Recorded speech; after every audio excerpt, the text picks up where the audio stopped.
ఉమ్. అందరికీ ప్రైజ్ అండి. ప్రార్థన స్టార్ట్ చేసుకుందాము. మరి దేవుడి నామానికి మహిమ కలుగును గాక. ఈ ఆరాధనలో కూడి వచ్చిన మీ అందరికీ శుభాభివందనములు. మరి యేసు నామంలో కూడి ఉన్న మీ అందరికీ కూడా సమాధానం. స్టార్టింగ్ ప్రేయర్తో మనం ఈ ఆరాధనను మనం స్టార్ట్ చేద్దాం. మరి అన్ని దినం మనందరినీ కాచి కాపాడుతూ పోషిస్తున్న దేవునికి స్తోత్రాలు చెల్లిస్తూ ఈ దినమంతా ఇక్కడ మనందరినీ కాచి కాపాడుతూ సజీవుడికలు పెట్టి ఒక సాయంత్రం సమయం మనకి ఇచ్చినందుకు దేవునికే వందనాలు చెల్లిస్తాము. మరి అనే స్వరాన్ని వాక్య స్వరం మనం విందాం. దేవునికి స్తుతి స్తోత్రం చెల్లిస్తున్నాను. మరి స్టార్టింగ్ ప్రేయర్ ఎవరైనా స్టార్టింగ్ ప్రేయర్ చేస్తారు? ఓకే సార్, ప్రార్థన చేద్దాం. ఓకే సార్, ప్రార్థన చేద్దాం. పరిశుద్ధుడగు తండ్రి, కృపామయుడ, జీవం గల దేవ, యేసు ప్రభా, నీకెంతో వందాలనైనా. నిన్న నేడు నిరంతరం ఏకరీతిగున్న గొప్ప తండ్రి, మహాపరిశుద్ధుడైన దేవ, నీకే స్తుతులు స్తోత్రాలు అర్పించుకుంటున్నాయినా. ఈ గడిచిన కాలం అంతా ప్రభా మమ్మల్ని అందరినీ సురక్షితంగా కాపాడి మీ కృపలో మమ్మల్ని భద్రపరుచుకున్నారు. మమ్మల్ని సజీవ లెక్కలో నిలబెట్టుకున్నారు ప్రభా. దివారాత్రులు మమ్మల్ని కాచి కాపాడిన గొప్ప దేవానికి ఎంతో వందనాలు. ఈ సాయంకాల సమయంలోనైనా మీ పాదాల దగ్గరికి మేము వచ్చినాం ప్రభా. మాతో మాట్లాడండి, మా హృదయాలు సరిచేయండి. మాలో ఇంకేమైనా ఆయాసకరమైన ఉంటే ప్రభావ అవి చూపించండి అయినా, వాటిని ఒప్పుకొని విడిచిపెట్టాలా. మీకు కనికరం పొందాలా, మీ కృపలో మేము జీవించాలా ప్రభావ. యథార్థతో పరిశుద్ధతో నిండు మనసుతో నేను సేవించే బిడ్డలుగా మమ్మల్ని తయారు చేయండి. మా ప్రాణాత్మ శరీరంలోనైనా మీకు సమర్పిస్తుండగా ప్రభావ మీరే సంపూర్ణంగా పరిశుద్ధపరచండి. నైనా మా మనసు విధాలుగా పోకుండా మీ వాక్యం మేము కేంద్రీకరించుకోలాగినా సంపూర్ణంగా మమ్మల్ని మీకు సమర్పించుకొని జీవించాలని సహాయపడండి. అయినా పాటలు మీ మహిమ పొందని వాక్యం ద్వారా మాతో మాట్లాడిన ప్రభావ. నా దేవా, ఈ ఆరాధన అంతట్లోనైనా మీరే ఆధిపత్యం నడిపించండి. మీకు పరిశుధాత్మ నడిపింపు దయచేనైనా. పరిశుధాత్మ దేవా, మీ సాయం మాకు అనుగ్రహించండి. ఆ రీతిగా ప్రభావ ఈ దినంనైనా ఒక 1900 days ఆరంభం అవుతుండగా ప్రభావ, పరిశుద్ధులైన తండ్రి, ఇంతకాలం మీరు మమ్మల్ని నడిపించినైనా నీకు ఎంతో వందనాలు ప్రభావ. కృతజ్ఞతలు అర్పించుకుంటున్నాం. Thank you Jesus, thank you Holy Spirit. పరిశుధాత్మ దేవ, మమ్మల్ని ఇంతకాలం నడిపించడం నీకు ఎంతో వందనాలు. నా దేవా, ఇక ముందు కూడా మీరు నడిపించండి ప్రభావ. ఇస్తాను కూడా మీరు బలపరచండి ప్రభావ. అయినా మీరే ఆత్మతో నడిపించి సాయం చేయమని ఓ ప్రభావ, ఈ ఆరాధన అంతట్లో మీరు మాతో పాటు ఉండి ప్రభావ నడిపించమని ప్రార్థిస్తున్నాం. నా దేవ, రానబెడి త్వరగా నడిపించండి. ప్రతి ఆటంకాలు కొట్టివేసి మీ మహిమార్థమే మమ్మల్ని అందరూ నిలబెట్టుకొని ఈ ఆరాధన అంతట్లో మీరే నడిపించి సహాయపడమని, పరిశుద్ధాత్మ నడిపింపు దయచేయమని వాక్యం ద్వారా మాతో మాట్లాడిన ప్రభావ మమ్మల్ని బలపరచమని ప్రార్థిస్తున్నాం. పాటల ద్వారా మీ మహిమ పొందండి. ప్రతి చోట మీ కొరకు మమ్మల్ని శాసనం పెట్టుకోమని యేసుక్రీస్తు పరిశుద్ధ నామమున ప్రార్థిస్తున్నాం తండ్రి. Amen. Amen sir. Thank you sister. Praise Lord. Thank you brother. Praise Lord. మరి మన మధ్యలో ఉన్న దిరి బ్రదర్ పాట పార్చారు మనకి. ప్రైజ్ లార్డ్ దిరి బ్రదర్. ప్రైజ్ లార్డ్ అక్క. పాట పాడండి. అక్క పాడుతుంది. నీవు నాకుండగా నీవే నా అండగా,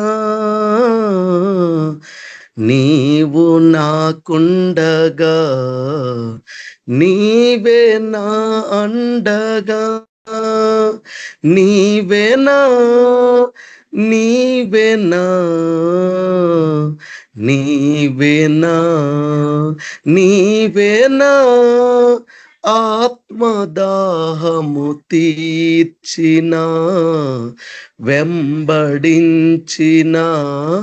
బండవు, కలవరపడినే కొండల వైపు నా కన్నులెత్తుదునా, కొండల వైపు నా కన్నులెత్తి కొదువతో నేను కుమిలెదనా, కొదువతో నేను కుమిలెదనా, కలవరపడినే కొండల వైపు నా కన్నులెత్తుదునా, నీవు నాకుండగా నీవే నా అండగా, నీవు నాకుండగా నీవే నా అండగా నీవేనా నీవేనా నీవేనా నీవేనా ఆత్మదాహము తీర్చిన వెంబడించిన బండవు కొండల వైపు నా కన్నులెత్తి కొదువతో నేను కుమిలెదనా కొదువతో నేను కుమిలెదనా కలవరపడినే కొండల వైపు నా కన్నులెత్తుదునా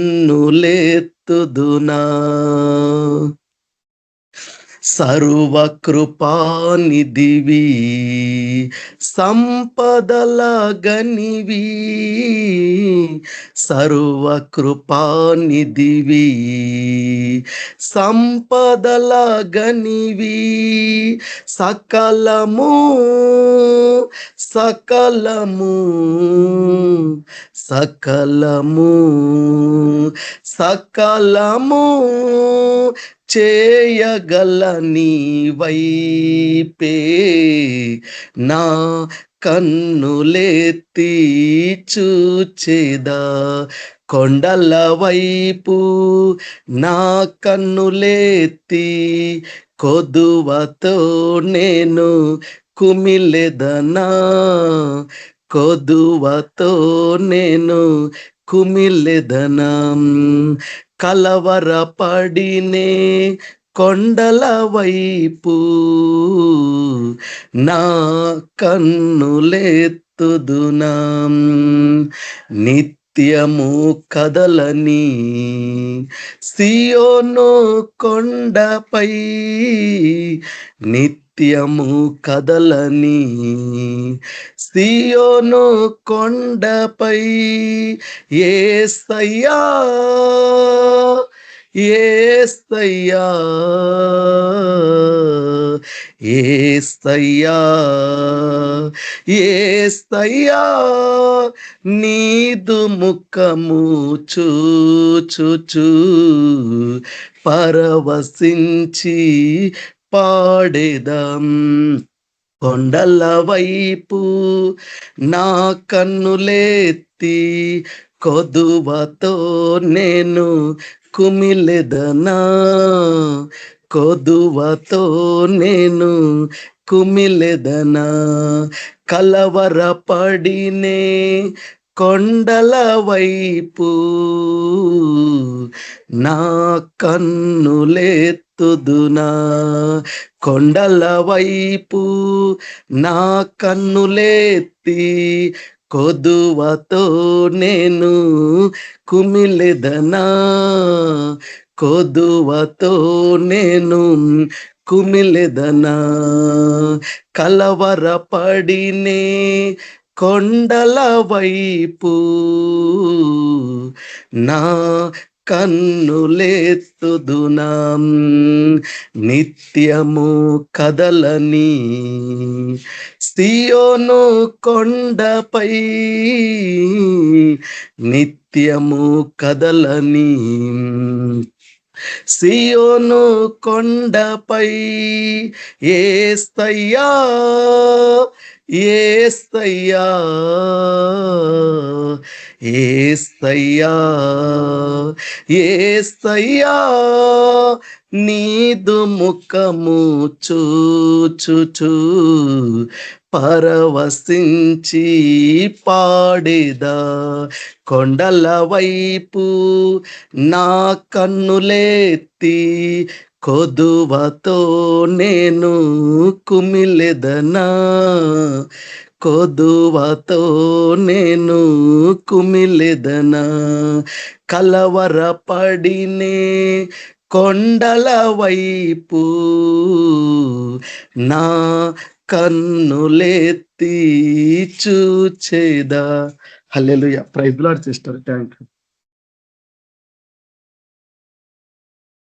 thank you brother. Praise Lord. దేవుని నామానికి మహిమ కలుగును గాక. ఇంత మంచి సమయం మనకి దేవుడు ఆయన స్తుతించడానికి సమయం ఇచ్చినందుకు దేవునికి వందనాలు చెల్లిస్తూ మన మధ్యలో ఉన్న నతాలియన్ బ్రదర్ వాక్యం షేర్ చేసుకుంటాను. నతాలియన్ బ్రదర్ మీరు వాక్యం షేర్ చేయండి. ప్రైజ్ లార్డ్ అందరికీ దేవుని నామములో మీ అందరికీ వందనాలు. దేవుని పరిశుద్ధ నామానికి కృతజ్ఞతాస్తుతులు స్తోత్రాలు చెల్లిస్తుంటున్నాను. ఎంతైనా దేవుడు నమ్మదగిన వాడు, మనకు సహాయం చేసి ఈ కృపలో ఆయన భద్రపరిచి మనలను సజీవ లెక్కలో ఉంచి మరి ఆయన మనలను ఈ విధంగా సమకూర్చిన విధానాన్ని బట్టి దేవుని నామానికి మహిమ కలుగును గాక.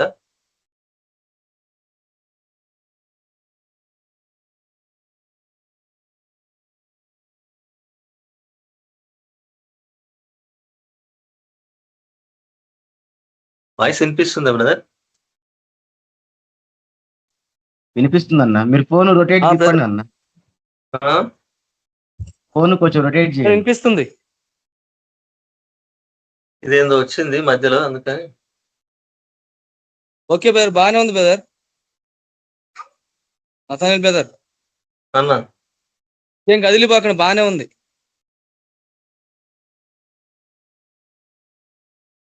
Okay, praise Lord. ప్రార్థించుకుందాం. స్తోత్రములు ప్రేమగల తండ్రి పరిశుద్ధుడా, నైనా మీ పరిశుద్ధ ఘనమైన ఉన్నతమైన శ్రేష్టమైన మీ మహోన్నతమైన నామానికి కృతజ్ఞతాస్తుతులు స్తోత్రాలు చెల్లిస్తుంటున్నాం నాయన. ప్రభువా, సాయంకాల సమయంలో నాయన మీరు ఇచ్చిన ఈ ధన్యతను బట్టి మీ నామానికి మహిమ ఘనత ప్రభావాలు చెల్లిస్తున్నాం నాయన. తండ్రి, ఈ ధన్యత ఈ లోకంలో కొంతమందికి లేకపోయింది.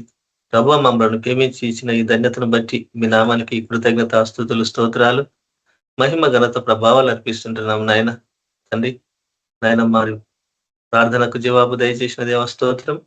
పాట ద్వారా మహిమ పొందిన దేవా నీ కృతజ్ఞతలు చెల్లిస్తుంటున్నాం నాయన. అయా, వాక్యం ద్వారా మాతో మాట్లాడండి, మమ్మల్ని మేము సరి చేసుకొని నిన్ను మహిమ పిచ్చే విడలుగా వాడుకోమని ఈ నామానికి కృతజ్ఞతాస్తుతులు స్తోత్రాలు చెల్లిస్తాం. యేసుక్రీస్తు నామంలో ప్రార్థించి వేడుకుంటున్నాను తండ్రి, ఆమేన్. దేవుని పరిశుద్ధ నామానికి మహిమ కలుగును గాక. మరి మీ అందరికీ హృదయపూర్వక వందనాలు చెల్లిస్తుంటున్నాను. మరి వాక్యంలోనికి వెళదాం. మరి దైవజనుడైన పౌలు గారు మరి ఏమంటున్నారంటే, ఆయన దేవునితో ఆయన మాట్లాడిన వ్యక్తి అయినాను మరి ఒక విషయంలో మాట్లాడుతూ ఉంటున్నాడు. ఏమంటున్నాడంటే, రోమియోలకు రాసిన పత్రిక 7వ అధ్యాయము 18వ వచనంలో ఈ మాట మాట్లాడుతున్నాడు.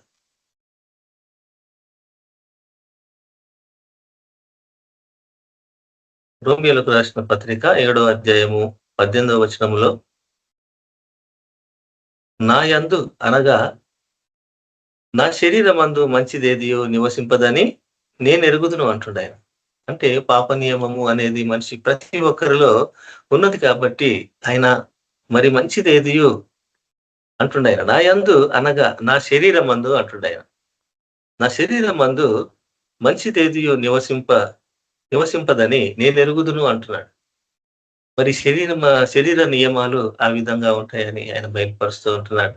ఎందుకంటే దీనిని మనము ఏ విధంగా మరి దేవునికి అనుకూలముగా మనం మలసాలని మరి దేవుడు ఎప్పుడు మనలను కోరుకుంటూ ఉంటాడు. కానీ మనము శరీరాశ, నేత్రాశ, జీవపు డంబాలతో ఈ లోకంలో మనుషుడు కొట్టుకొని పోతూ ఉన్నాడు. కాబట్టి అందుకనే ఆ విధంగా ఆయన మాట్లాడుతూ ఉంటున్నాడు. నా యందు అనగా నా శరీరం అందు మంచిదేది నివసింపదని నేను ఎరుగుదును అంటున్నాడు. అయితే మేలైనది చేయవలనను కోరిక నాకు కలుగుతున్నది కానీ దాన్ని చేయుట నాకు కలుగుటలేదు అంటున్నాడు. అంటే మంచి చేయుటకు అది ప్రేరేపించటలేదు, శరీరము సహకరించటలేదు. ఎందుకంటే నియమము అది పాప నియమము కాబట్టి ఆయన గ్రహించి మాట్లాడుతున్నాడు. అందుకనే మేలైనది చేయవలనని కోరిక నాకు కలుగుతున్నది కానీ దానిని చేయుట నాకు కలుగుటలేదు అంటాడు. ఆ విధంగా మరి మనుషులను ఆ శరీరం అనే ఈ యొక్క శరీరం అనే ఆశతో నేత్రాశ, శరీరాశ, జీవపు డంబాలు మరి మనిషిని ఈ లోకం వైపులనే లాగుతూ ఉంటాయి. కాబట్టి అదే విధంగా ఆయన మాట్లాడుతూ మరి మనిషిది ఏది కూడా నా యందు నివసించట్లేదు అంటున్నాడు. మేలైనది చేయవలనని కోరిక నాకు కలుగుతున్నది కానీ దానిని చేయుట నాకు కలుగుట లేదు అంటున్నాడు. మరి దేవుని నామానికి మహిమ కలుగును గాక. ఈ విధంగా మరి పౌలు గారు ఆయన అనుభవంతో మాట్లాడుతున్న మాటలు. అయితే 19వ వచనంలో నేను చేయగోరు మేలు చేయక అంటున్నాడు. నేను చేయగోరు మేలు చేయక చేయగోరని కీడు చేయుచున్నాను అంటాడు. మరి దేని విషయమై చేస్తున్నాడు? ఇంత ప్రయాసపడిన పౌలు ఈయన ఆ విధంగా మాట్లాడుతున్నాడు అంటే మనం గ్రహించాలి. మరి ఒక దైవజనుడు అంతి విధమైన ప్రయాసపడి అతను చేసిన ఆ యొక్క సేవలో ఆయన్ని మాట మాట్లాడుతున్నాడు. ఏంటంటే నేను చేయగోరని మేలు చేయక చేయగోరని కీడు చేయుచున్నాను అంటున్నాడు. మనము ఏమి చేసేవారిగా ఉన్నాం? ఎందుకంటే ఆయన ఆ విధంగా మాట్లాడుతూ ఉన్నాడు. నేను చేయగోరని మేలు చేయక చేయగోరని కీడు చేయుచున్నాను అంటున్నాడు. అంటే ఆ నియమము ఏ విధంగా పనిచేస్తుందని ఆయన మాట్లాడుతుంటున్నాడు. అందుకనే నేను కోరని దానిని చేసిన ఎడల దానిని పాపమే గాని ఇకను నేను కాదు అంటున్నాడు. మరి ఈ శరీరం నియమముకున్న విధానము చాలా బలమైనదిగా కనిపిస్తుంది. ఎందుకంటే మనిషిని సులువుగా చిక్కులు పెట్టే పాపము నియమము అది అని గ్రహిస్తుంటున్నాం. అయితే మరి మనము గ్రహించవలసింది ఏమున్నదంటే రోమ పత్రిక 8వ అధ్యాయంలో మాట్లాడుతున్నాడు.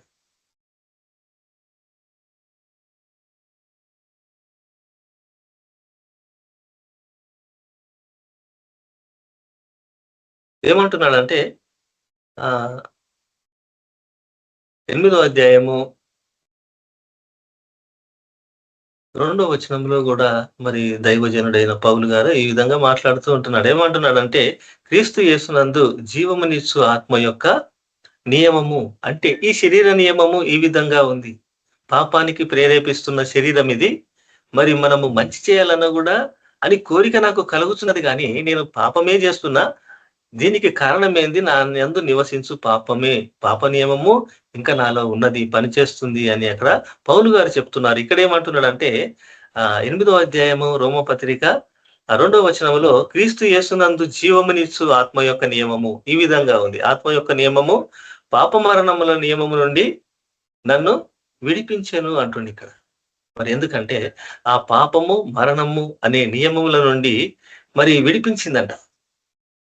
అందుకని మరి ఆ యొక్క క్రీస్తు యేసునందు జీవమనిచ్చు ఆత్మ యొక్క నియమము మరి పాప మరణముల నియమము నుండి నన్ను విడిపించెను అంటున్నాడు. విడిపింపబడ్డాడు. ఎందుకంటే ఆయనను అనుసరించి విడిపింపబడ్డాడు. నన్ను విడిపించెను అంటుండ ఆయన. ఎట్లనగా ధర్మశాస్త్రము దేనిని చేయజాలకపోయేను అంటున్నాడు. ధర్మశాస్త్రము ఉన్న బలము పాపమే అని పౌలు గారు కూడా ఒక విషయంలో చెప్తూ ఉంటాడు. అందుకనే నన్ను విడిపించింది, పాప మరణముల నియమం నుండి నన్ను విడిపించెను అని సాక్ష్యం ఇస్తున్నాడు. అయితే ఎట్లనగా ధర్మశాస్త్రము దేనిని చేయజాలకపోయేనో, ధర్మశాస్త్రము దేనిని చేయజాలకపోయేనో దానిని దేవుడు చేసిండు అని ఇక్కడ సాక్ష్యం ఇస్తుంటున్నాడు. ఎందుకంటే మరి ఈ క్రీస్తు యేసునందు జీవమునిచ్చు ఆత్మ యొక్క నియమము ఈ విధంగా ఉంది. ఏ విధంగా ఉందంటే పాప మరణముల నియమము నుండి మనలను విడిపించేంత శక్తి గల దేవుడు అయి ఉన్నాడు. ఎందుకంటే ఆత్మ యొక్క నియమము అది విడుదల అని. ఎటువంటి పాపమైన మరి ఆత్మ ద్వారా ఆ యొక్క దేవుని ఆత్మ ద్వారా మనలను విడిపిస్తుందని మనము గ్రహించుకోవాలా. ఎందుకంటే మనము ఆయన వారిగా మనము ఉండాలా. అందుకనే నన్ను విడిపించని అంటున్నాడు. ఎట్లనగా ధర్మశాస్త్రము దేనిని చేయజాలకపోయేనో దానిని దేవుడు చేశాను అనుంది. అయితే మరి దేవుడు దేన్నైనా చేయుటకు సమర్థుడు మనం గ్రహించుకోవాలా. ఎందుకంటే మరి ఆయన నమ్మదగిన దేవుడు. అయితే అదే 3వ వచనంలో అంటున్నాడు శరీరాన్ని అనుసరింపక అంటున్నాడు. అయితే మన శరీరాన్ని మనము అనుసరించే వారిగా ఉండకూడదు. శరీరం చెప్పినట్లు మనము వినకూడదు అంటున్నాడు. అందుకనే శరీరమును అనుసరింపక ఆత్మను అనుసరించియే నడుచుకును మన యందు ధర్మశాస్త్ర సంబంధమైన నీతి విధి నెరవేర్చబడవలనని పాప పరిహారము నిమిత్తము అంటున్నాడు. ఎందుకంటే శరీరమును అనుసరింపొద్దు, ఆత్మను అనుసరించియే నడుచుకొను. మన యందు ధర్మశాస్త్ర సంబంధమైన నీతి విధి నెరవేరబడవలనని పాప పరిహారము నిమిత్తము దేవుడు తన సొంత కుమారునంట శరీరాకారముతో పంపి ఆయన శరీరమందు పాపమునకు శిక్ష విధించండి. చూడండి, మన పాపముల నిమిత్తము ఆయన తన సొంత కుమారుణ్ణి పాప శరీరాకారంతో పంపిండంట. పంపి ఆయన శరీరమందు పాపమునకు శిక్ష విధించిండు. మరి ఇది నిజము, మనం గ్రహించుకోవాలా. ఎందుకంటే ఆ శరీరానుసారమైనది మరి నియమము ఆ విధంగా ఉంటుందని దేవుడు మాట్లాడుతూ ఉన్నాడు. ఎందుకంటే మరి దేవుడు 5వ వచనములో చూస్తే ఏముందంటే, శరీరానుసారులు, ఈ లోక శరీరానుసారులైనా మరి దేవుని నమ్ముకున్న శరీరానుసారంగా ఉంటే ఏ విధంగా ఉంటుందని ఇక్కడ మాట్లాడుతూ ఉన్నాడు పౌలు. అందుకనే 5వ వచనములో శరీరానుసారులు శరీర విషయముల మీద మనస్సునంతురు అంటున్నాడు. అవును, ఈ శరీరాశల మీద మనస్సునంతురు అంటున్నాడు. శరీరానుసారులు శరీర విషయముల మీద మనస్సునంతురు, ఆత్మానుసారులు ఆత్మ విషయముల మీద మనస్సునంతురు అంటున్నాడు. మరి ఆత్మ శరీరము గురించి ఇక్కడ మాట్లాడుతూ ఉన్నాడు. ఎందుకంటే మరి ఆత్మానుసారులంట ఆత్మ విషయముల మీద మనస్సునంతురు అంటాడు. మరి ఆత్మ శరీరము అని ఇక్కడ చెప్పబడుతున్నది. అందుకనే మరి శరీరానుసారమైన మనసు ఎలాంటిదంట? మరణము అంటాడు. ఈ శరీరాన్ని ఆశ్రయించి తిరిగిన వాడికి ప్రతి ఒక్కరికి మరణం అనేది తప్పదని ఇక్కడ మాట్లాడుతూ ఉన్నాడు. అందుకని శరీరానుసారమైన మనస్సు మరణము అని ఇక్కడ మనం గ్రహిస్తూ ఉంటున్నాం. ఈ మరణం గురించి చెప్తూ ఉన్నాడు. ఆత్మ విషయముల మీద మనస్సునంతురు ఎవరు? ఆత్మానుసారులు. శరీరానుసారులు శరీర విషయముల మీద మనస్సునంతురు. కానీ శరీరానుసారమైన మనసు ఏందంట? మరణము అని చెప్తూ ఉన్నాడు. మరణము అంటున్నాడు. అయితే ఆత్మానుసారమైన మనసు ఏ విధంగా ఉందంటే 6వ వచనంలో ఆత్మానుసారమైన మనసు జీవమును సమాధానమై ఉన్నది అంటాడు. మరి జీవము సమాధానము ఆయనే కాబట్టి మనము జీవము కలిగిన వారిగా, అంటే ఆత్మను కలిగిన వారిగా మనము నడుచుకోవాలి. ఎందుకంటే దేవుడు ఈ లోకాన్ని ఎంతో ప్రేమించాడు. మనిషి ప్రేమించలేని ఈ లోకంలో దేవుడు లోకాన్నే ఎంతో ప్రేమించిండు. అందుకనే మనము ఆయన విషయంలో మనము ఆయనకు విధేయత కలిగి ఉండాలా. ఆయనను ఎప్పుడు స్తుతించే వారిగా ఉండాలా. మన శరీరానుసారమైన విధానంలో మనం ఉండకూడదని ఆ విధంగా మాట్లాడుతున్నారు. ఆత్మానుసారమైన మనసు ఏ విధంగా ఉందంట? జీవమును సమాధానమై ఉన్నది అంటున్నాడు.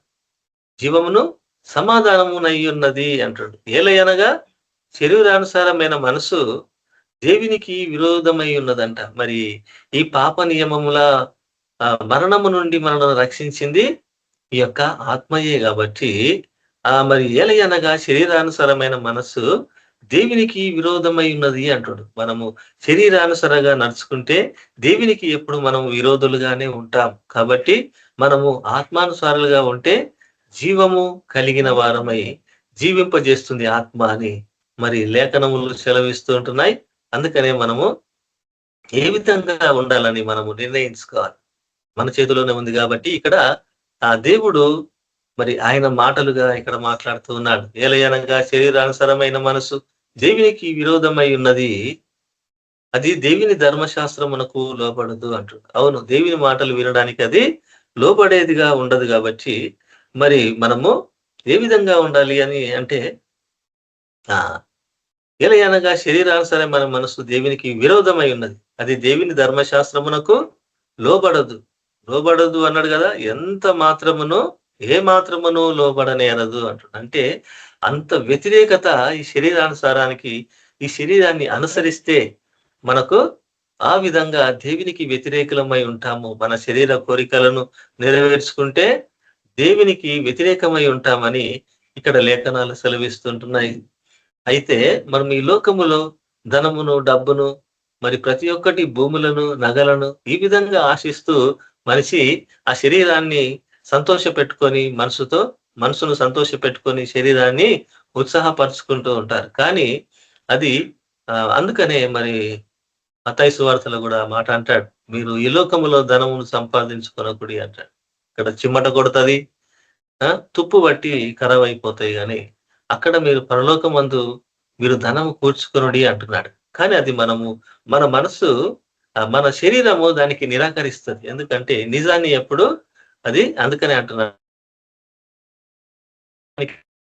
శరీరానుసారి మన మనసు దేవునికి విరోధమై ఉన్నది.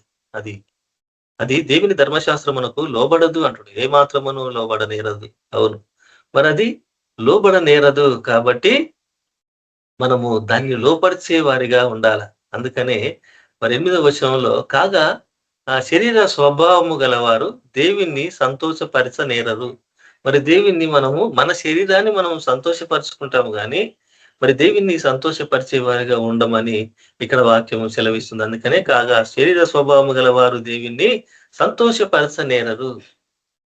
ఎందుకంటే శరీరాన్ని సంతోషపరుచుకొని ఆనందిస్తూ ఈ లోకంలో అనేకులతో మనం చాలా మంది మరి సంతోషంగా శరీరానుసారమైన మరి స్వభావాలతో కలిగి ఉంటారు. కాబట్టి మనము గ్రహించాల. ఎందుకంటే 9వ వచనంలో మాట్లాడుతూ ఉన్నాడు దేవుడు, దేవుని ఆత్మ మీలో నివసించి ఉన్న ఎడల, దేవుని ఆత్మనంట మనలో నివసిస్తే మాత్రం ఏ విధంగా ఉంటదంట, దేవుని ఆత్మ మీలో నివసించి ఉన్న ఎడల మీరు ఆత్మ స్వభావము గలవారే గాని శరీర స్వభావము కలవారు కారు అంటుడు. ఎందుకంటే దేవుని ఆత్మకు మనలో చోటు ఇవ్వాల. మనము దేవుని ఆత్మకు మనలో ఆయనకు చోటు ఇవ్వాలి. కాబట్టి దేవుని ఆత్మ మీలో నివసించి ఉన్న ఎడల మీరు ఆత్మ స్వభావము గలవారే గాని శరీర స్వభావము కలవారు కారు. అందుకనే మరి దేవుని మాటగా మనము గ్రహించాల. మనం ఏ విధంగా ఉన్నాము అని మనం గ్రహించుకో. శరీర స్వభావం కలిగేవారుగా ఉండకూడదని దేవుడు సెలవిస్తారు అంటుడు. శరీర స్వభావం గలవారు కారు మీరు, ఎందుకంటే ఆత్మను అనుసరించరు కాబట్టి మీరు శరీర స్వభావం గలవారు కారు. అందుకనే ఎవడైనాను క్రీస్తు ఆత్మ లేనివాడైతే వాడు ఆయన వాడు కాడు అంటుడు. మరి ఆత్మ లేనిది మరి ఏ కార్యము జరగదు. ఎందుకంటే ఆత్మనే సమస్తమును తేటపరచువాడు, సమస్తమును మనకు బయలుపరచువాడు, మన మనోనేత్రాలను కూడా ఆయన విప్పగలుగుటకు సమర్థుడు. ఎందుకంటే మనము శరీర స్వభావంలో ఉంటే ఈ విధంగా మనము మూసుకుపోయిన కళ్ళుండి కూడా గుడ్డివారిలా ఉన్నాము. కాబట్టి ఆ విధంగా మనం ఉండకూడదని మనము గ్రహించుకోవాలి. అందుకనే ఆత్మ స్వభావం గలవారే గాని శరీర స్వభావం గలవారు కారు. అయితే ఎవడైనాను క్రీస్తు ఆత్మ లేనివాడైతే వాడు ఆయన వాడు కాడు అంటుడు. అవును, ఆయన వాడు కాడు అంటున్నాడు. మనము ఆయన ఆత్మను పొందుకునే వారిగా ఉండాలని మరి ఈ విషయంలో మాట్లాడుతున్నాడు. 10వ వచనంలో, క్రీస్తు మీలో నున్న ఎడల మీ శరీరము పాప విషయమై మృతమైనది కానీ మీ ఆత్మ విషయమై జీవము కలిగి ఉన్నది అంటాడు. అందుకనే మరి మనము ఈ విధంగా మనము క్రీస్తు మీలో ఉన్న ఎడల అంటాడు. క్రీస్తు మనలో ఉండాల. అయితే క్రీస్తు మీలో ఉన్న ఎడల మీ శరీరము పాప విషయమై మృతమైనది కానీ మీ ఆత్మ విషయమై జీవము కలిగి ఉన్నది అంటాడు. అందుకనే మనము గ్రహించవలసింది ఏముందంటే, మనం ఇక్కడ గలతీ పత్రిక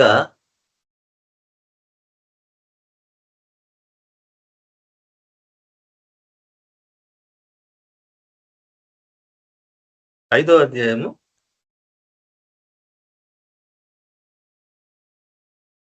11వ వచనంలో ఈ విధంగా మాట్లాడుతూ ఉన్నాడు. గలతీ పత్రిక 5వ అధ్యాయము 11వ వచనంలో ఈ విధంగా మాట్లాడుతున్నాం. సహోదరులారా, సున్నతి పొందవలనని నేను ఇంకను ప్రకటించుచున్న ఎడల ఇప్పటికీ హింసింపబడనేలా, అంటే మీరు రక్షింపబడండి, మీ పాపాలు కడుక్కోండి అని నేను ప్రకటించుచున్న ఎడల ఇప్పటికీ హింసింపబడనేలా అంటున్నాడు. అయితే నేను ఈ ప్రకటన చేస్తూనే ఉన్నాను, ప్రతి ఒక్కరు రక్షణ పొందవలనని, కానీ నాకు హింస కలుగుతూనే ఉన్నదంట. ఇప్పటికీ హింసింపబడనేలా ఆ పక్షమున శిలువ విషయమైన అభ్యంతరము తీసివేయబడును కదా అంటున్నాడు. అభ్యంతరం అనేది శిలువ గురించి ఉండకూడదు. క్రీస్తు మన పాపముల నిమిత్తము, మన శాపాల నిమిత్తము ఆయన కల్వరి శిలువలో భరించిన ఆ యొక్క బలియాగమును మనము జ్ఞాపకం చేసుకునే వారిగా ఉండాలి. అందుకనే మనము అభ్యంతరమును తీసివేయబడును కదా అంటున్నాడు. అందుకనే మనము మిమ్మును కలవరపెట్టువారు తమ్మును తాము ఛేదించుకునుట మేలు అంటాడు. అయితే అంటే మనల్ని కలవర పెట్టేది మన శరీర నియమములే, మనను బాధపరిచేది శరీర నియమములే, మన ఆలోచనలు మన శరీరంలో కలిగే మన తలంపుల ద్వారానే మనలను అవే కలవర పెట్టేలాగా మనమే చేతులారా చేసుకుంటూ ఉంటాం. కాబట్టి మిమ్మల్ని కలవర పెట్టువారు తమ్మును తాము ఛేదించుకునుట మేలు అంటాం. అందుకనే మనం గ్రహించుకోవాలి, కలవర పెట్టేంత వరకు మన శరీరాన్ని ఆ విధంగా ఉంచుకోనకూడదని దేవుడు మాట్లాడుతూ ఉన్నాడు. అయితే 13వ వచనంలో సహోదరులారా మీరు స్వాతంత్రులుగా ఉండటకు పిలువబడితిరి. మీరు ఏ విధంగా ఉండాలంట? స్వాతంత్రులుగా. సహోదరులారా మీరు స్వాతంత్రులుగా ఉండుటకు పిలువబడితిరి. అయితే ఒక మాట, ఆ స్వాతంత్రమును శరీర క్రియలకు హేతువు చేసుకొనక మనమంట శరీర క్రియలకు హేతువు చేసుకునేవారుగా ఉండొద్దంట. ఆ స్వాతంత్రాన్ని మన శరీరానికి ఆసరాగా తీసుకొని మనము ఇష్టం వచ్చినట్లు ఉండకూడదని ఇక్కడ చెప్తూ ఉంటున్నారు. స్వాతంత్రమును సహోదరులారా మీరు స్వతంత్రులుగా ఉండుటకు పిలువబడితిరి. అయితే ఒక మాట, ఆ స్వాతంత్రమును శరీర క్రియలకు హేతువు చేసుకునక ప్రేమ కలిగిన వారై ఒకరినొకడు ఏమంటున్నాడు ఇక్కడ? దాసులయ్యుండు అంటుడు. దాసులయ్యుండు, ఒకరికొకడు దాసులయ్యుండు అంటున్నాడు. మనము ఏ విధంగా ఉంటున్నాము మనం గ్రహించుకోవాలా. ఎందుకంటే ఆ స్వాతంత్రాన్ని దేవుడిచ్చిన యొక్క మంచి యొక్క పిలుపును ఆయన ఇచ్చిన ఫ్రీడమ్ను మన సొంత క్రియలకు మన శరీరానికి మనం వాడుకోకుండా మనము ప్రేమ కలిగిన వారమై ఒకరినొకడు దాసులయ్యుండు అంటుడు. ఎందుకంటే ధర్మశాస్త్రం అంట 14వ వచనంలో ధర్మశాస్త్రం అంతయు నిన్ను వలె నీ పొరుగు వారిని ప్రేమించుము అను ఒక్క మాటలో ఏమైందంట? సంపూర్ణమై ఉన్నదంట.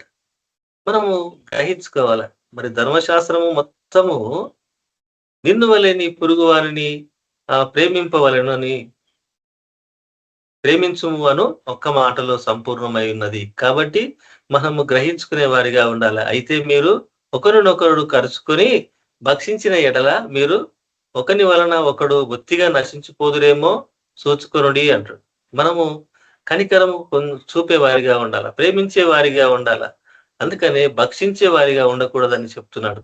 అయితే 16వ వచనంలో నేను చెప్పున్నదేమనగా, పౌలు గారు అంటున్నాడు, నేను చెప్పున్నదేమనగా ఆత్మానుసారముగా నడుచుకునుడి అంటాడు. మనము ఆత్మను పొందుకుంటే ఏ విధంగా ఉంటుందని ఇక్కడ మాట్లాడుతున్నాడు. నేను చెప్పున్నదేమనగా ఆత్మానుసారముగా నడుచుకునుడి, అప్పుడు మీరు శరీరేచ్ఛను నెరవేర్చరు అంటున్నాడు.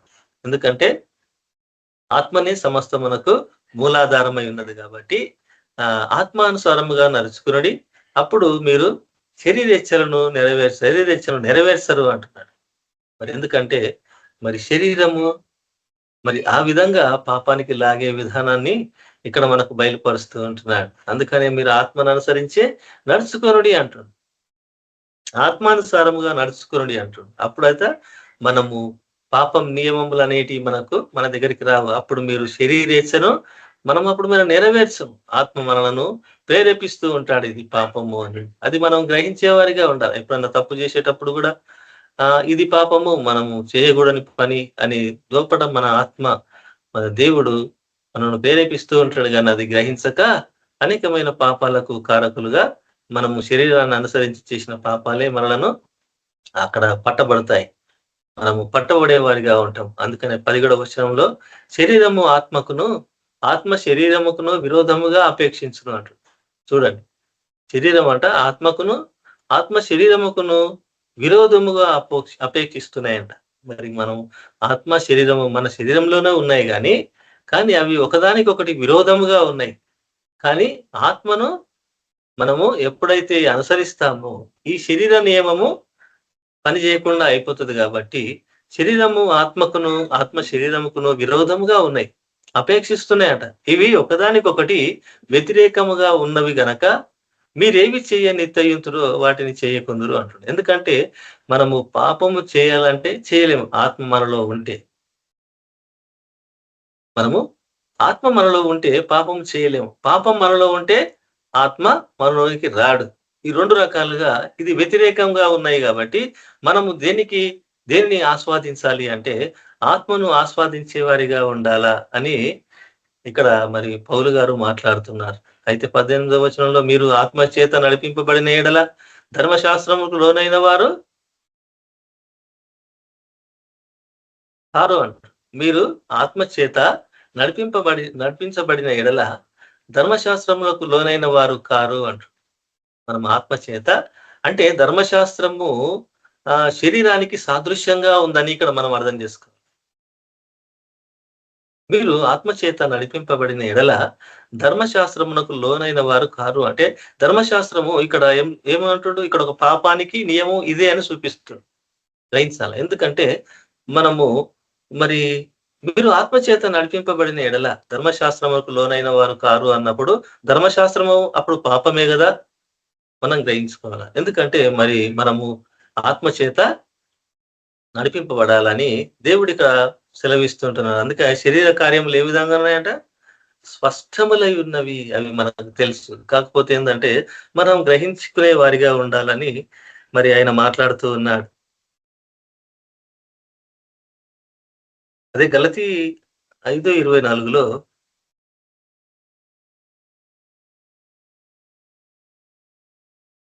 గలతీ 5:24 క్రీస్తు యేసు సంబంధులు శరీరమును దాని ఇచ్చలతో దురాశలతోనూ సిలువ వేసి ఉన్నారు అంటాడు. ఎవరంట? ఎవరి సంబంధులు? వాళ్ళు దుష్టుని సంబంధులు కారు. కాబట్టి వాళ్ళు ఏం చేసిరంట, క్రీస్తు యేసు సంబంధులు శరీరమును దాని ఈచ్ఛలతో దురాశలతో సిలువ వేసి ఉన్నారు. మరి మన మనుషులు ఎక్కడ సిలువ వేస్తున్నారు? ఎందుకంటే ఈ యొక్క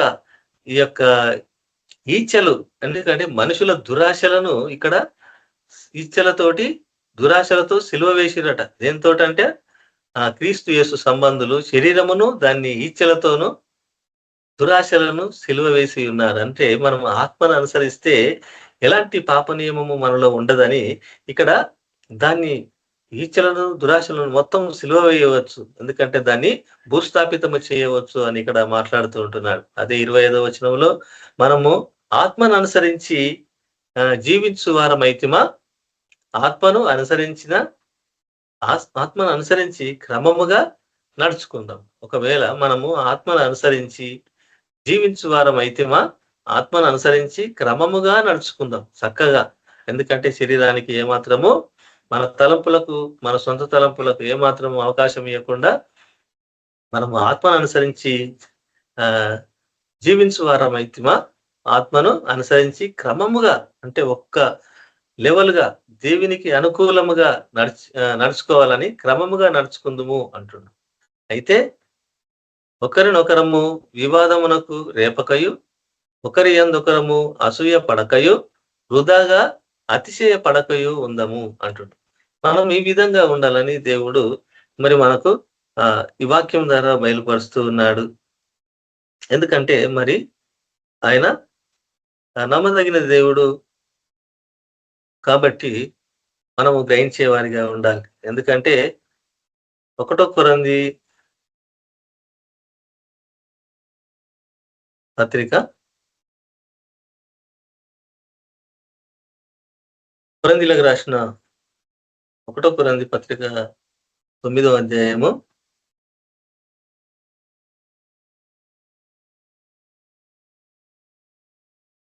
పౌలు గారు 9వ అధ్యాయం 27వ వచనంలో ఈ విధంగా మాట్లాడుతూ ఉన్నాడు. 1 కొరింథీలకు రాసిన పత్రిక 9వ అధ్యాయం 27వ వచనంలో ఏమంటున్నాడంటే, గాలిని కొట్టినట్టు నేను పోట్లాడుట లేదు, కానీ ఆయన ఏమంటున్నాడు, అనేకమైన శ్రమలు అనుభవించి అనేక విషయాలలో ఆయన అనేకమైన ఉపద్రవాల నుండి తప్పించుకొని దేవుడు ఆయనను మరి ఎన్నో శ్రమల నుండి తీసుకొచ్చి అనేకులకు సువార్త ప్రకటించే వారిగా మరి దేవుడు నిలుపుకున్నాడు. కానీ ఇక్కడ ఏమంటున్నాడంటే, గాలిని కొట్టినట్లు నేను పోట్లాడుట లేదు, కానీ ఒకవేళ ఇతరులకు ప్రకటించిన తరువాత నేనే భ్రష్టుడనైపోదునేమో అని నా శరీరమును నలగగొట్టుకొని దానిని లోపరుచుకొనిస్తున్నాను అంటాడు. చూడండి ఎంత గొప్ప మాట అది. ఆయన శరీరాన్ని ఆయన నలగగొట్టుకుంటున్నాడంట. ఎందుకంటే ఇక్కడ నేను భ్రష్టుడనైపోతాను అనుకొని ఆయన తన శరీరాన్ని నలగగొట్టుకుంటున్నాడంట. అందుకనే ఆ గాలిని కొట్టినట్లు నేను పోట్లాడటం లేదు, కానీ ఒకవేళ ఇతరులకు ప్రకటించిన తరువాత నేనే భ్రష్టుడనై పోదునేమో అని నా శరీరమును నలగగొట్టి దానిని లోపరుచుకొనుచున్నాను అంటున్నాడు. ఎందుకంటే మరి ఇది ఆత్మానుసారమైనది కాదు. శరీరము ఆత్మ, ఆత్మ శరీరముకు విరోధముగా ఉన్నది కాబట్టి ఈ శరీరాన్ని ఆత్మ ద్వారా నలగగొడుతున్నాడు ఆయన. ఆ విధంగా మాట్లాడుతున్నాడు. మనము గ్రహించుకోవాల్సింది ఏంటంటే మరి ఆ శరీర విషయముల మీద మనస్సు మనము ఉంచే వారిగా ఉండకూడదని ఇక్కడ మాట్లాడుతూ ఉన్నాడు.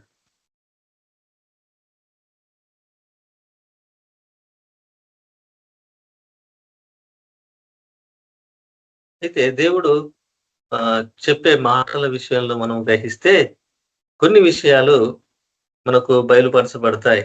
ఏంటి అంటే అది రోమపత్రిక 13వ అధ్యాయము, రోమపత్రిక 13వ అధ్యాయము 8వ వచనంలో ఒక మాట చెప్తూ ఉన్నాడు. ఏమంటున్నాడు అంటే పౌలు గారు, ఒకరినొకడు ప్రేమించుట విషయంలో తప్ప, ఖాళీ ప్రేమ విషయం గురించి మాట్లాడుతున్నాడు. ఒకరినొకడు ప్రేమించుట విషయంలో తప్ప మరేమీ ఎవరికి అచ్చి ఉండవద్దు అంటాడు. అంటే మనము ఎవరికి రుణస్థులుగా ఉండకూడి అని మాట్లాడుతున్నాడు. అందుకనే మనము గ్రహించుకోవాలి, ఒకరినొకడు ప్రేమించుట విషయంలో తప్ప మరి ఏమి ఎవరికి అచ్చి ఉండవద్దు అంటుండే. మనం ఆ విధంగా ఉండాలని దేవుడు సెలవిస్తుంటున్నాడు. ఎందుకంటే పొరుగు వారిని ప్రేమించువాడే ధర్మశాస్త్రమును నెరవేర్చువాడంట. మరి పొరుగు వారిని ప్రేమిస్తే ధర్మశాస్త్రాన్ని నెరవేర్చినట్లే అని ఇక్కడ పౌలు గారు మాట్లాడుతూ ఉన్నాడు. ఎందుకంటే మనం ప్రేమించుట విషయంలో తప్ప మరి ఏమీ ఎవరికి అచ్చి ఉండవద్దంట. ఎవరికి రుణస్థులుగా ఉండకూడదు. ప్రేమించుట అంటే దానికి అంతు ఆధారం అనేది ప్రేమకు లేదు కాబట్టి ఎంతైనా ప్రేమించవచ్చు. కానీ దేవుని అంత ప్రేమించలేము మనం. కానీ మనము ప్రేమ కలిగి ఆయన మనసును ధరించుకొని ప్రేమ కలిగి ఉండుటే ఆ విధంగా ఎట్లుంటది అంటుండే ఆయన, పొరుగు వారిని ప్రేమించువాడే ధర్మశాస్త్రమును నెరవేర్చువాడు అంటు. అయితే 9వ వచనంలో ఏలయనగా వ్యభిచరింపవద్దు, నరహత్య చేయవద్దు, దొంగిల్లవద్దు, ఆశింపవద్దు అనునవియు మరి ఏ ఆజ్ఞ అయినా ఉన్న ఎడల అదియు నిన్ను వలె నీ పొరుగు వారిని ప్రేమింపవలెనను వాక్యములో సంక్షేపముగా ఇమిడి ఉన్నాయి. ఇవన్నీ ఈ యొక్క ప్రేమలలోనే ఇమిడి ఉన్నాయని మరి పౌలు గారు సెలవిస్తూ ఉంటున్నారు. మనం గ్రహించుకోవాలి. ఎందుకంటే ప్రేమకు అంత బలం ఉన్నది కాబట్టి ఆయన ఆ ప్రేమ గురించి ఆయన తన ప్రాణమును ఆయన ప్రేమ ద్వారా పెట్టిండని మనం గ్రహించుకోవాలి. అదే 10వ వచనంలో ప్రేమ పొరుగువానికి కీడు చేయదు గనుక ప్రేమ కలిగి ఉండుట ధర్మశాస్త్రము నెరవేర్చుటయే. చూడండి, నెరవేర్చుటయే. ధర్మశాస్త్రాన్ని పాటిస్తే మన ప్రేమ, మనము పొరుగువాన్ని ప్రేమిస్తే మనము ధర్మశాస్త్రం అంతా నెరవేర్చే వారిగా ఉంటామట. నెరవేర్చిన వారిగానే ఉంటామని ఇక్కడ ప్రభువు సెలవిస్తున్నాడు. మనము గ్రహించుకోవాలంటే ఏంటంటే పొరుగువానికి ప్రేమనంట పొరుగువానికి కీడు చేయదు అంటుంది. అవును, కీడు చేసేవారిగా ఉండకూడదు మనం. అందుకనే ఇప్పుడు ఏమన్నాడు, ఏ విషయంలో ఏది కాకుండా ప్రేమ విషయంలో అచ్చి ఉండవద్దు అని అంటున్నాడు. ప్రేమ విషయంలో తప్ప ఎవ్వరికి ఏమీ రుణస్థలముగా ఉండకూడదు అని రూఢిగా చెప్తున్నాడు. ప్రేమ పొరుగువానికి కీడు చేయదు గనక ప్రేమ కలిగి ఉండుట ధర్మశాస్త్రము నెరవేర్చుటయే. ప్రేమ కలిగి ఉండాలని ఇదొక్కటే మనిషి పాటించలేకపోతున్నాడు. ఎందుకంటే ఆ పాప నియమములు, మరి శరీర పాప నియమములు అందులోనే ఉన్నాయి కాబట్టి మనిషి ప్రేమించలేకపోతున్నాడు. అది ఒక నియమము. ఎందుకంటే దానికి ఆ యొక్క తగ్గింపు అనేది ఆ శరీరానికి ఉండదు. దానికి హద్దులు లేని శరీరముగా ఉంటది అన్నట్టు.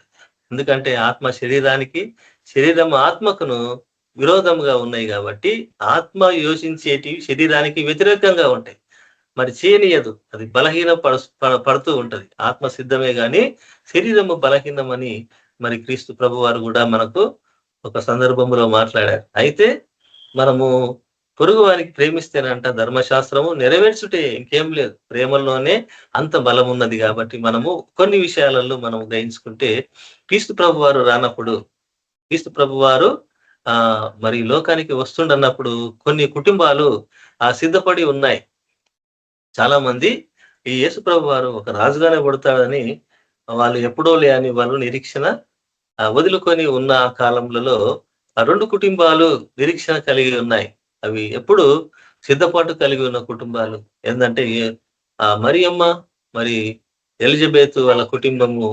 వాళ్ళు ఎప్పుడు మెలకువగా ఉండి మరి ఆయన నిజంగా వస్తాడు, ఆయన క్రీస్తు అనే యొక్క అభిషక్తుడు పుడతాడు అని వారు మరి ఎదురు చూశారు. కాబట్టి మరి వాళ్ళు ఎరిగిరు, వాళ్ళు ఆయన్ని ఏ గడియలు వస్తాడో, ఏ కాలంలో వస్తాడో అని వాళ్ళు మెలకువగా ఉన్నారు. అందుకనే ఇక్కడ అంటాడు 11వ వచనంలో, మీరు రోమియోలు రాసిన పత్రిక 13వ అధ్యాయం 11వ వచనంలో అంటున్నాడు, మీరు కాలమునెరిగి మీరు కాలమునెరిగి నిద్ర మేలుకొను వేళ అయినదని తెలుసుకొని ఇలాగు చేయుడి అంటున్నాడు. మీరంట కాలమునెరిగి నిద్ర మేలుకొను వేళ అయినదని తెలుసుకొని అలాగ చేయుడి అంటున్నాడు. అవును, కాలమును ఎరిగిరి వాళ్ళు యేసు ప్రభు వారు జన్మిస్తాడు అని వాళ్ళు మెలకువగా ఉన్నారు. నిద్ర మెలుకొను వేళ అయినదని తెలుసుకున్నారు. అలాగూ చేయుడి మీరు కూడా అంటున్నారు. మనము విశ్వాసులమైనప్పటికంటే ఇప్పుడు రక్షణ మనకు మరీ సమీపముగా ఉన్నదంట. అప్పుడు మనం విశ్వాసులుగా ఉన్నా అప్పటికంటే ఇప్పుడు రక్షణ సమీపంగా ఉన్నది. రక్షకుడు మనకిచ్చిన ఈ యొక్క రక్షణను బట్టి. అందుకని మనము నిద్ర మేలుకునే వారిగా ఉండాలి. ఎప్పుడైనా మనము నిద్రించే వారిగా ఉండకూడదని మాట్లాడుతూ ఉన్నాడు. అయితే 12వ వచనం, రాత్రి చాలా గడిచి పగలు సమీపంగా ఉన్నది కనుక మనము అంధకార క్రియలను విసర్జించి తేజో సంబంధమైన యుద్ధోపకరణములు ధరించుకుందుము అంటాడు. చూడండి, రాత్రి చాలా గడిచింది. కానీ రాత్రి అంటే మనము పాపముతో సమానముగా ఇక్కడ మనం గ్రహించవచ్చు. ఎందుకంటే శరీర స్వభావము అది చీకటి గనక. రాత్రి చాలా గడిచి పగలు సమీపముగా ఉన్నది, అంటే ఆయన రాకడ సిద్ధముగా ఉన్నది కనుక మనము అంధకార క్రియలను, అంటే అంధకారంలో ఉన్నాము కాబట్టి అంధకార క్రియలను విసర్జించాలంటున్నాడు. తేజో సంబంధమైన యుద్ధోపకరణములు ధరించుకుందుము అంటున్నాడు.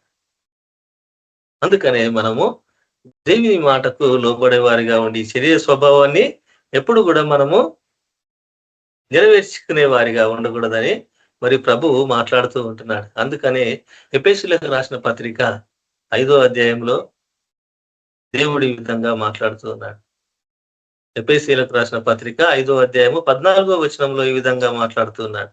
ఏమంటున్నాడు అంటే, అందుచేత నిద్రించుచున్న నీవు మేలుకొని మృతులలో నుండి లెమ్ము అంటు. మనుషులు నిద్ర మత్తులో ఉన్నారు. పాపం అనే మత్తు, డబ్బు అనే మత్తు, మరి అంధకారం అనే మత్తు. ప్రతి ఒక్క వ్యక్తి మత్తులోనే కొట్టుమిట్టులాడుస్తున్నాడు. కానీ అందుకని ఇక్కడ మాట్లాడుతున్నాడు, అందుచేత నిద్రించుచున్న నీవు నిద్రించే వారిగా ఉండకూడదు అంటున్నాడు. అందుచేత నిద్రించుచున్న నీవు మేలుకొని మృతులలో నుండి లేము, క్రీస్తు నీ మీద ప్రకాశించునని ఆయన చెప్తున్నాడు. ఆయన దేవుడు మనకు ఈ విధంగా చెప్తున్నాడు. ఆయన చెప్తున్నాడు మనం ఏ విధంగా ఉండాలంట, నిద్ర మేలుకునే వారిగా ఉండాలంట. నిద్రించుచున్నారు కానీ నీవు మేలుకో అంటుండు. మేలుకొని మృతులలో నుండి లెమ్ము అంటుండు. నీ పాత జీవితము, నీ చనిపోయిన రోత జీవితంలో నుంచి లెమ్ము, క్రీస్తు నీ మీద ప్రకాశించునని ఆయన చెప్తూ ఉన్నాడు అంటుండు. మనము మరి క్రీస్తును మన మీద ప్రకాశించుకునే వారిగా ఉండాల. అందుకనే ఎవరు చెప్తున్నారు, క్రీస్తు మీ మీద ప్రకాశించునని ఆయన చెప్తున్నాడు. అంటే దేవుడు ఆ విధంగా చెప్తూ ఉన్నాడని గ్రహించాలా మనము. అందుకనే ఏ విషయంలో అయినా కూడా మనం శరీరానికి ప్రాధాన్యత ఇవ్వకూడదని మరి ఇక్కడ మాట్లాడుతున్నా. హెబ్రీయులకు రాసిన పత్రిక 12వ అధ్యాయంలో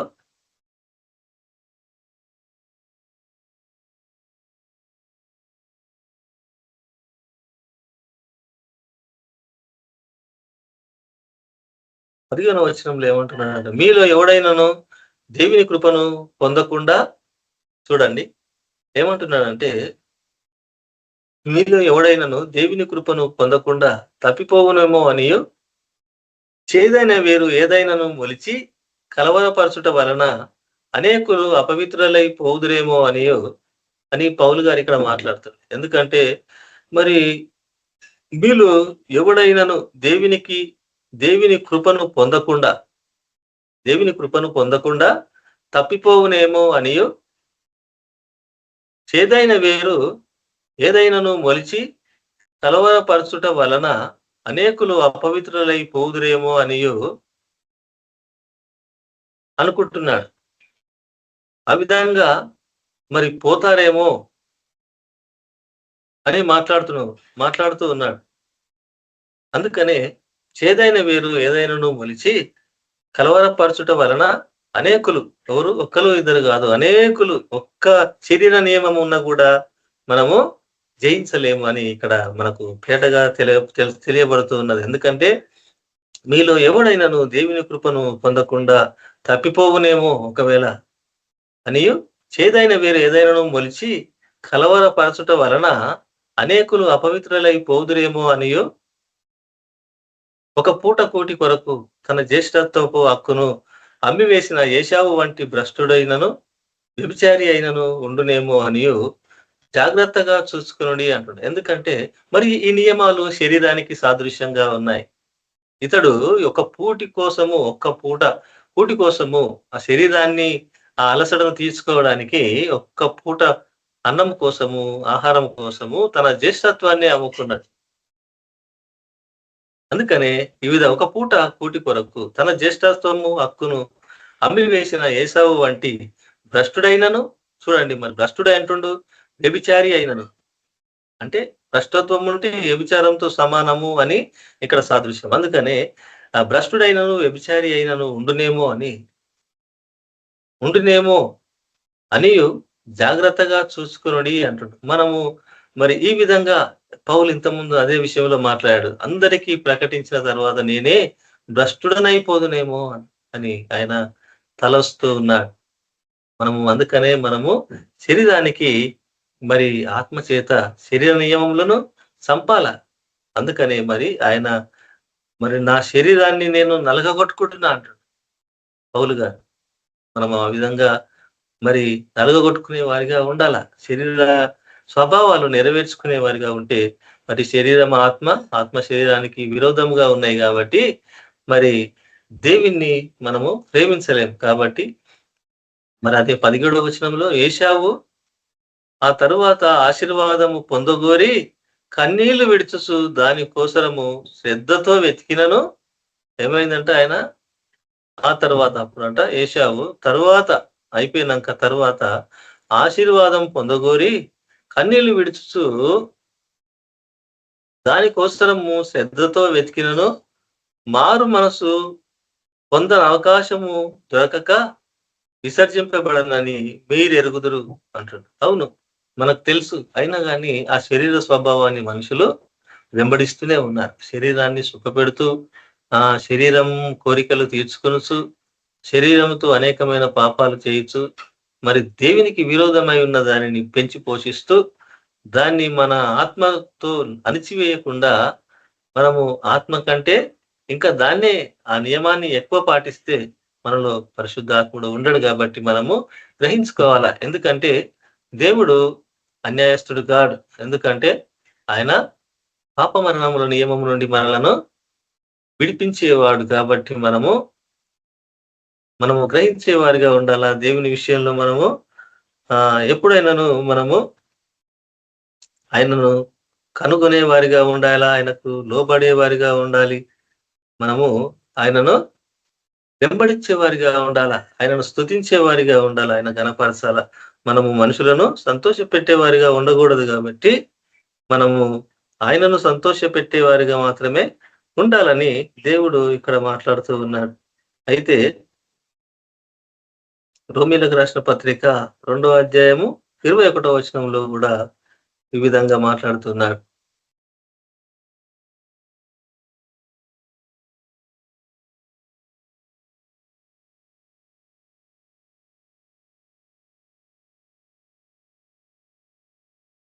ఎందుకంటే బోధించుట విషయం అనేది ఇక్కడ మాట్లాడుతూ ఉన్నాడు. ఎందుకంటే రోమీయులకు రాసిన పత్రిక 2వ అధ్యాయము 21వ వచనంలో ఏమంటున్నాడంటే, ఎదుటి వానికి బోధించు, నీకు నువ్వే బోధించుకున్నావా అంటున్నాడు. అవును, ఎదుటి వాని కంటిలో ఉన్న నలుసును ఎంచుతున్నావు, కానీ నీ కంటిలో ఉన్న దూలమును ఎంచుకుంటున్నావు. అందుకనే నీవు ఏ విధంగా ఎదుటివానికి బోధించు, నీకు నువ్వే బోధించుకున్నావా? దొంగిల్ల వద్దని ప్రకటించు, నువ్వు దొంగిల్లెదవా అంటున్నాడు. ఎందుకంటే మనము ఒకరికి చెప్పేటప్పుడు మనము దేవుని విషయంలో శరీర స్వభావం కలిగి చెప్తున్నామా, ఆత్మ స్వభావం కలిగి నడుస్తున్నామా అని మనం గ్రహించుకోవాలి. అందుకనే మనము దేని విషయంలో కూడా ఎవరికి అచ్చి ఉండకూడదు, రుణస్థులముగా ఉండకూడదు, ఒక ప్రేమయందు తప్ప. అది ప్రేమకు కొలత లేదు కాబట్టి ఆయన మరి ఆ విధంగా మాట్లాడుతూ ఉన్నాడు.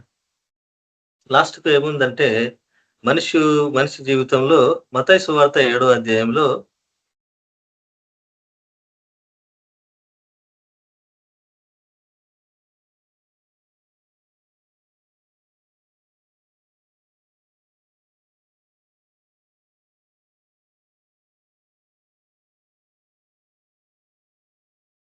మత్తయి సువార్త 7వ అధ్యాయము 22వ వచనంలో ఈ విధంగా మాట్లాడుతుంటున్నాడు. దేవుడు, ఆ దినమందు అనేకులు నన్ను చూచి, ప్రభువా ప్రభువా మేము నీ నామమున ప్రవచింపలేదా అంటే, ఇది శరీరానుసారమైన ఆలోచన. ఎందుకంటే పాప నియమములు ఈ విధంగా ఉంటాయి అని ఇక్కడ తెలియబడుతుంది. ఆ దినమందు అనేకులు నన్ను చూచి, ప్రభువా ప్రభువా మేము నీ నామమున ప్రవచింపలేదా? నీ నామమున దయ్యములను వెళ్ళగొట్టలేదా? నీ నామమున అనేకమైన అద్భుతములు చేయలేదా అని చెప్పుదురు. అయితే ఈ నియమము శరీరము ద్వారా, శరీరాన్ని అనుసరించి చేసిన ఆత్మలేని క్రియలు అని మనము గ్రహించుకోవాలి. ఎందుకంటే మాటల ద్వారానే అవి శరీరాన్ని అనుసరించి చేసిన మాటలు కాబట్టి, అవి ఆత్మపూర్వకంగా చేసినవి కావు. కాబట్టి ఇక్కడ ఆయన్ని ఆ విధంగా మాట్లాడుతున్నాడు. ఆ దినమందు అనేకులు నన్ను చూచి, ప్రభువా ప్రభువా మేము నీ నామమున ప్రవచింపలేదా? నీ నామమున దయ్యములను వెళ్ళగొట్టలేదా? నీ నామమున అనేకమైన అద్భుతములు చేయలేదా అని చెప్పుదురు. అయితే అప్పుడు నేను మిమ్మును అంటుండే యేసుప్రభువారు, అప్పుడు నేను మిమ్మును ఎన్నడను ఎరగను, అక్రమం చేయువారులారా నా యుద్ధ నుండి ఉండని వారితో చెప్పుదును అని ఆయననే స్పష్టంగా చెప్తూ ఉన్నాడు యేసుప్రభువారు. ఎందుకంటే మనము గ్రహించాలి, మనము గ్రహించే వారిగా ఉండాలి.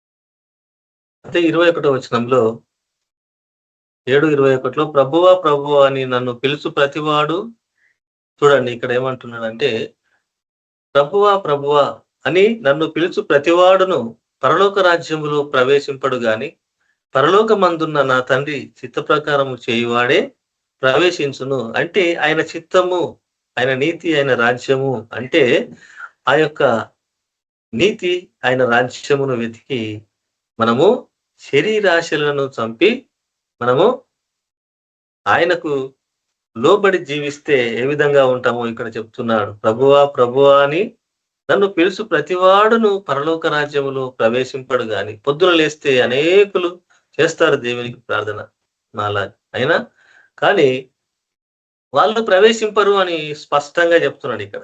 ప్రభువా ప్రభువా అని నన్ను పిలుచు ప్రతివాడు పరలోక రాజ్యంలో ప్రవేశింపడు గాని పరలోకమందున్న నా తండ్రి చిత్త ప్రకారం చేయువాడే ప్రవేశించును అంటున్నాడు. అయితే 22వ వచనం అదే అంటున్నాడు.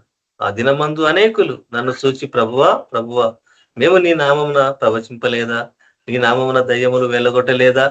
నీ నామమున అనేకమైన అద్భుతములు చేయలేదా అని చెప్పుదురు అంటున్నారు. ఎందుకంటే ఈ విధంగా చెప్తూ ఉన్నారు. అప్పుడు నేను మిమ్మును ఎన్నడను ఎరగను, అక్రమం చేయువారులారా నా యొద్ద నుండి పొండని వారితో చెప్పుదును. అంటే మరి ఆయన వారిని ఎరుగుతాడు. దేవుడు ఆయన గొర్రెలను ఎరుగును. కాబట్టి 24వ వచనంలో, కాబట్టి ఈ నా మాటలు విని వాడి చొప్పున చేయి ప్రతివాడును బండ మీద తన ఇల్లు కట్టుకొనిన బుద్ధిమంతుణ్ణి పోలియుండును అంట. అయితే ఆయన మాట ప్రకారముగా మనము నడుచుకునే వారిగా ఉండాలని ఇక్కడ దేవుడు మాట్లాడుతూ ఉంటున్నాడు. అందుకనే కాబట్టి నా మాటలు విని వాటి చొప్పున చేయి ప్రతివాడును బండ మీద తన ఇల్లు కట్టుకొనిన బుద్ధిమంతుణ్ణి పోలియుండును అంటాడు. ఎందుకంటే అది ఆత్మానుసారమైన మనసుగా మనం గ్రహించాలి. అయితే వాన కురిసెను, వరదలు వచ్చెను, గాలి విసిరి ఆ ఇంటి మీద కొట్టగా కొట్టెను గాని దాని పునాది బండ మీద వేయబడను గనక అది పడలేదు. ఇది ఆత్మానుసారమైన జీవితము.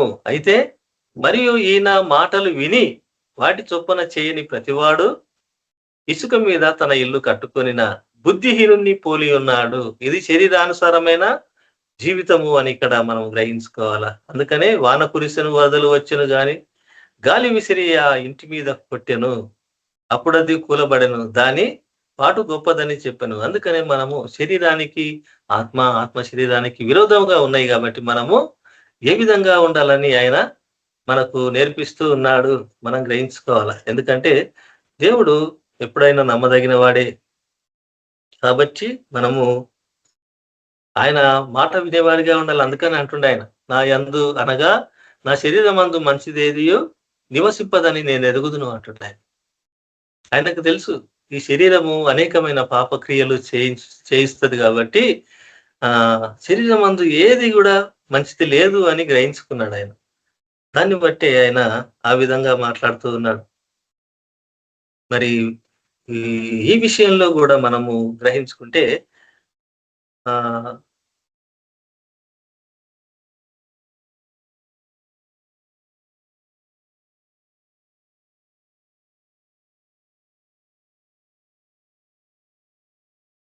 దేవుడు మనతో ఈ విధంగా మాట్లాడుతూ ఉన్నాడు. మనం గ్రహించుకొని మనం ఆత్మానుసారమైన జీవితాన్ని జీవించే వారిగా ఉండాలని దేవుడు మనకు మరి ఈ విధంగా మనతో మాట్లాడుతూ ఉన్నాడు. మరి వాక్యము విషయంలో మరి నేను ముగిస్తున్నాను.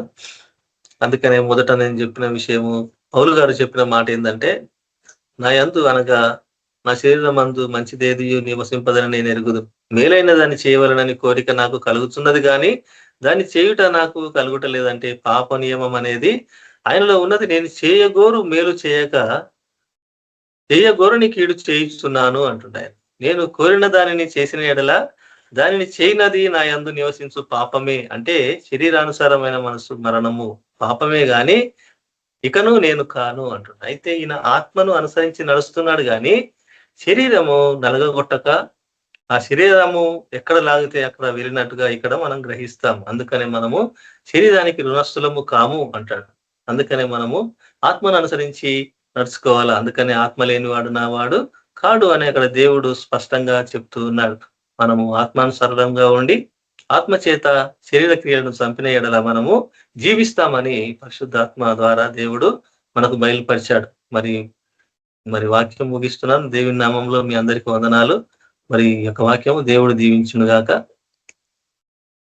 మీ అందరికీ వందనాలు చెల్లిస్తుంటున్నాను.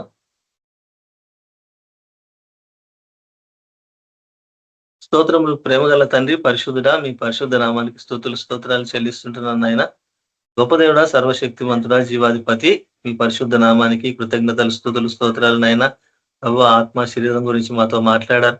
పాప నియమములు ఏ విధంగా ఉంటాయో మాట్లాడారు ప్రభు. అవును తండ్రి, మరి ముఖ్యంగా వీటి విషయంలోనే ప్రతి ఒక్క మనిషి తప్పిపోవడానికి కారణాలు ఇవే ప్రభు. కానీ అది గ్రహించి మేము మీ ఆత్మను అనుసరించి నడుచుకునే విధానాన్ని మాకు నేర్పించండి. మీ పరిశుద్ధాత్మతో మమ్మల్ని నింపి మమ్మల్ని సర్వసత్యంలోకి నడిపించి ప్రభు మీ సాక్షులుగా నిలబెట్టుకోమని ప్రభు విన్న వాక్యాలను మా హృదయాల్లో భద్రపరుచుకొని వాటి ప్రకారంగా మేము జీవించడానికి సహాయం అనుగ్రహించి మీ ఆత్మ నడిపింపు మాకు అనుగ్రహించమని మీకు మహిమ, ఘనత, ప్రభావాలు, కృతజ్ఞతలు, స్తోత్రాలు చెల్లిస్తూ యేసుక్రీస్తు నామములో ప్రార్థించి వేడుకుంటున్నాను తండ్రి. ఆమేన్. అందరికి వందనాలు. Praise the lord. Thank you brother. Praise the lord. ఈ మంచి వాక్య సందేశాన్ని మనకు అందించి మన హృదయములను బలపరిచిన దేవునికి వందనాలు చెల్లిస్తున్నాను. వాక్యం పంచి ఇచ్చిన బ్రదర్కి దేవుడు స్తుతించినాక మేము ఆశీర్వాదం అందుకున్నాము. చంద్రశేఖర్ అన్న, మీరు ఆశీర్వాదం ఇవ్వండి అన్న. మన ప్రభువైన యేసుక్రీస్తు యొక్క కృపా సమాధానం నడిపింపు మనందరికీ సదాకాలం తోడైండును గాక. ఆమేన్. ఆమేన్. అందరికీ ప్రైజ్ లార్డ్ సిస్టర్. అందరికీ ప్రైజ్ ది లార్డ్. అందరికి వందనాలు. అందరికీ ప్రైజ్ ది లార్డ్.